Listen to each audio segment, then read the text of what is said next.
Aloha, welcome to ProphetChic this May 3rd, National Day of Prayer. The last seconds of the last days are upon us, and God is shaking us up and waking us up before He gets to taking us up. Don't be scared. Just be prepared. Jesus warned us not to scare us, but to prepare us, especially in Matthew 24, signs of the end times, which include the wars and threats of wars, earthquakes and famines, false prophets, and pestilence, which is disease and persecution.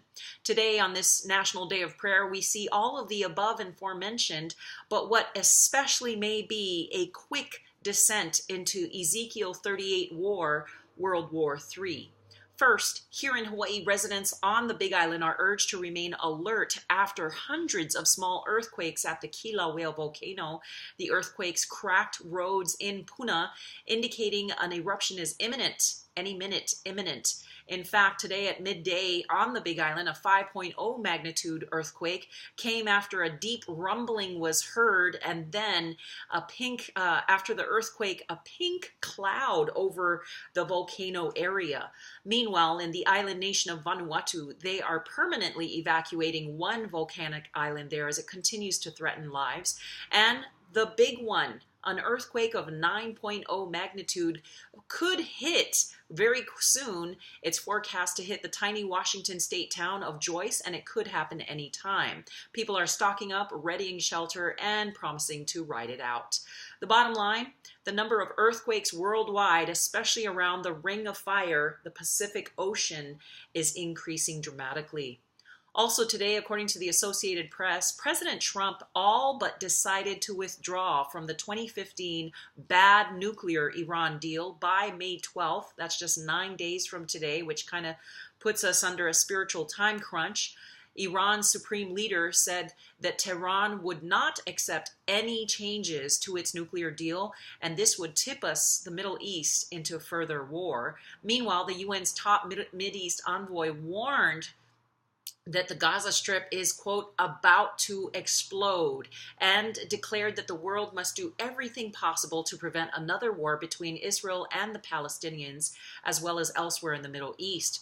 On Monday, Prime Minister of Israel, Benjamin Netanyahu, made it clear to the world that Iran lied, giving clear evidence that the Islamic Republic of Iran, who promises to kill all Americans and all Israelis, is developing nuclear weapons to wipe us out.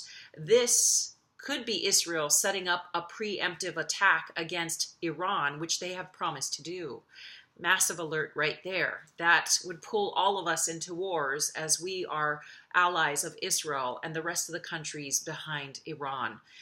In related news today, a senior Iran parliament member said his country will react to Israeli aggression against it in Syria, this after Israel bombed Syrian military bases last weekend. In more war news, on Friday, a U.S. Air Force B-52 bomber carried out training in the South China Sea and Japanese island of Okinawa. A Chinese newspaper said it was retaliation for Chinese drills near Taiwan. So it's threats of war right here in the Pacific. And today, China deployed long-range missiles on 3 distant outposts of the South China Sea, a major step in dominating the strategically important waters of the Pacific, home of Hawaii. What does this mean? The biggest enemies to watch are the Ezekiel 38 and 39 players, the big countries of the north, which is China and Russia, and their smaller gang members to the south, Iran, Syria, and Turkey. All of these countries are in play right now, engaged in military aggression and conflict, that's war, against the U.S. and Israel around the world.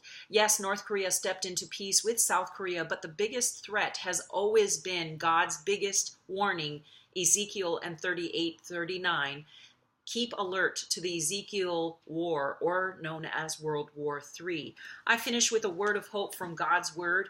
I'm reading through a proverb a day. There are 31 proverbs, and I'm reading a proverb a day to keep the devil away in my life. Proverbs 3 on this May 3rd, verse 21. My child, don't lose sight of common sense and discernment. Hang on to them, for they will refresh your soul. They are like jewels on a necklace. They keep you safe on your way, and your feet will not stumble. You can go to bed without fear. You will lie down and sleep soundly. You need not be afraid of sudden disaster or the destruction that comes upon the wicked, for the Lord is your security. He will keep your foot from being caught in a trap. If God will shield even the one hair on your head or the pinky toe on your foot, he is going to shield your soul, friend. Please stay awake, stay alert, and stay about the Father's business. We are at the cusp of God's greatest battle on earth, second only to Jesus Christ, who said, "It is accomplished, one, it is finished." We fight for the ultimate victory. God bless you.